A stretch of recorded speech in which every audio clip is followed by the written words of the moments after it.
ভারতবর্ষ আমার জীবন, ভারতবর্ষ আমার সংস্কৃতি। সময়ের বিবর্তনে তাই বলে চলে কত বিবর্তন ধারা।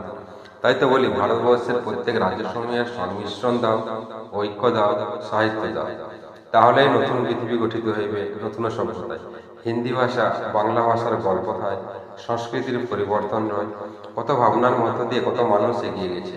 রবীন্দ্রনাথ ঠাকুর, কাজী নজরুল ইসলামের সভ্যতা থায় সংস্কৃত বিবর্তন রয় কত মানুষের। কত মহাত্মা এগিয়ে গিয়েছে। স্বামী বিবেকানন্দ থায়, কিশোর কবি সুকান্ত ভট্টাচার্য থায়, জীবনানন্দ দাস থায়, মহাশ্বেতা দেবীর গল্প রয়। সভ্যতার ভাবনায় ঐক্যের বিবর্তন দাও, ঐক্যগত পরিবর্তন দাও। জাতীয় সভ্যতা, জাতীয় ঐক্য ভারতের প্রতীক। জাতীয় সঙ্গীতে রবি কীর্তির গল্প রয়, সভ্যতা ঘেরা পরিবর্তন রয়। তাই এগিয়ে চলো নতুন যুগে, নতুন ভাবনায় ও নতুন শিক্ষায়, মানবতায় ও মানব ধর্মের ইতিহাসে। সাহিত্যের পরিবর্তনে ও শিক্ষার অগ্রগতিতে নতুন দিগন্ত দেয় এক নতুন সাহিত্য বার্তা।